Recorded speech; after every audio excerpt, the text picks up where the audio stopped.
ना कोई खालिस्तान की मांग करने वाला था, ना मंदिर तोड़ने वाला था, लेकिन अचानक से फिर खालिस्तान के नारे लगना सामान्य घटना नहीं है, बल्कि एक साजिश का हिस्सा है कि मोदी जी का एक ही लक्ष्य है, चाहे दंगे हों, आग लगे, तूफान उठे, अरबों रुपए लग जाएं, घर घर में दुश्मन पैदा करने पड़े, या फिर चाहे लाखों लाख लाशें बिछानी पड़े, लेकिन कांग्रेस नहीं जीतनी चाहिए। समझिए इस खेल को। जहां जहां धर्म संप्रदाय के नाम पर आग बढ़ गई, समझ लेना वहां आरएसएस काम कर रही है। हमेशा डर, धोखा, नफरत और दमन की राजनीति से चुनाव लड़ते हैं। धोखेबाजों को अपनी पार्टी में मिलाना, फिर उन धोखेबाजों के समर्थकों और वोटरों पर कब्जा करना, फिर उन धोखेबाजों की राजनीतिक हत्या करना। अब जनता को भी समझ आ गया होगा कि पंजाब में कांग्रेस क्यों हारी और गैर कांग्रेस पार्टी क्यों जीती। मोदी जी के इसी पागलपन में भारत आज उसी तरह जल रहा है जैसे हिटलर के पागलपन के कारण जर्मनी जला था। 1 महीना भी शांति से नहीं बीता और पंजाब में आग भड़क उठी, तलवारें निकल आई, पत्थर चलने लगे, बंदूकें चलने लगी। हर जगह भारत के लोगों को बांटना ही आरएसएस और भाजपा का एकमात्र लक्ष्य है। साथियों, पंजाब चुनाव के पहले ही राहुल गांधी जी ने भविष्यवाणी कर दी थी, अगर कांग्रेस के अलावा कोई भी जीता तो पंजाब जल उठेगा, और 60 दिन भी सुख से नहीं बीते और पंजाब जल उठा।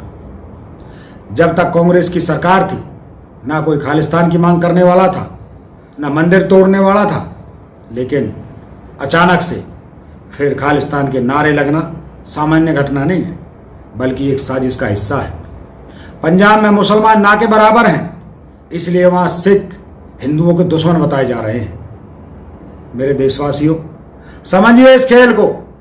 जहां जहां धर्म संप्रदाय के नाम पर आग बढ़ गई, समझ लेना वहां आरएसएस काम कर रही है। आरएसएस और भाजपा सीधे चुनाव में कांग्रेस से नहीं जीत सके, न कभी जीत सकेंगे। इसलिए हमेशा डर, धोखा, नफरत और दमन की राजनीति से चुनाव लड़ते हैं। धोखेबाजों को अपनी पार्टी में मिलाना, फिर उन धोखेबाजों के समर्थकों और वोटरों पर कब्जा करना, फिर उन धोखेबाजों की राजनीतिक हत्या करना, फिर उनके क्षेत्र में अपना उम्मीदवार जिताकर सत्ता हासिल करना। इसी तरह हर प्रदेश में भाजपा की सरकारें बन रही हैं। उत्तर प्रदेश देख लीजिए, उत्तर प्रदेश में मायावती जी की राजनीतिक हत्या की गई और परिणाम यह है कि उनकी पार्टी के नेताओं और उनके समर्थकों को प्रलोभन देकर भाजपा की तरफ किया गया। वो चाहे भाजपा में शामिल हो या ना हो, लेकिन काम भाजपा के लिए करेंगे। लोकसभा चुनाव में भी मायावती जी और बसपा का यही असर होना तय है। इसी तरह अब जनता को भी समझ आ गया होगा कि पंजाब में कांग्रेस क्यों हारी और गैर कांग्रेस पार्टी क्यों जीती। 5 राज्यों में जहां भाजपा जीती, उसके पहले के चुनावी इतिहास को देखिए, कैसे सत्ताधारी पार्टी के नेताओं को तोड़ा गया।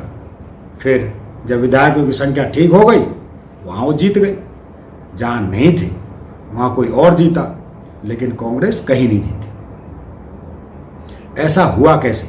इसके पीछे कई कहानियां हैं, लेकिन परिणाम की समीक्षा करें तो पाएंगे कि मोदी जी का एक ही लक्ष्य है, चाहे दंगे हों, आग लगे, तूफान उठे, अरबों रुपए लग जाएं, घर घर में दुश्मन पैदा करने पड़े, या फिर चाहे लाखों लाख लाशें बिछानी पड़े, लेकिन कांग्रेस नहीं जीतनी चाहिए।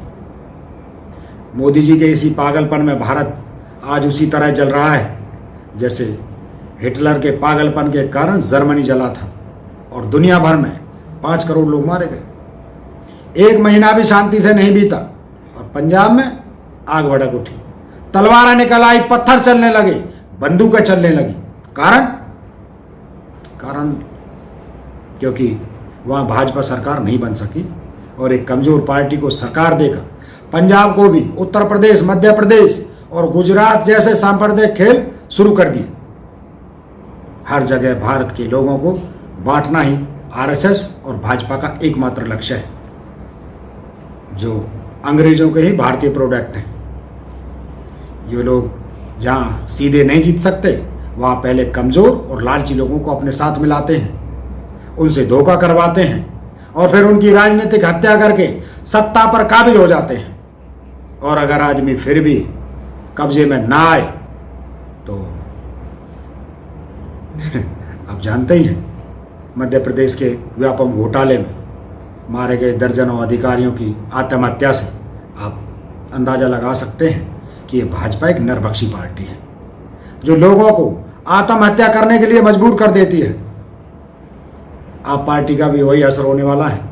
कांग्रेस के खिलाफ इन्हें धोखेबाज साथियों की तरह यूज़ किया, फिर इन्हें कमज़ोर किया और अगले चुनाव में फिर खुद सत्ता पर लाने की तैयारी शुरू कर दी। इसलिए फिर से दोहराऊंगा कि केवल कांग्रेस पार्टी एकमात्र ताकत है जो भाजपा की नफरत और दमन की राजनीति से लड़ सकती है, जीत सकती है, क्योंकि भाजपा को जिताने और फिर भाजपा को ही कई बार हराने में सफल होने वाला व्यक्ति, दुनिया की खाक छानने वाला व्यक्ति, संयुक्त राष्ट्र में 8 साल काम कर चुका व्यक्ति स्वयं प्रशांत किशोर खुद को अगर कांग्रेस को भविष्य के लिए तैयार करना चाहता है तो आप और हम समझ सकते हैं कि देश को कांग्रेस की कितनी ज़रूरत है।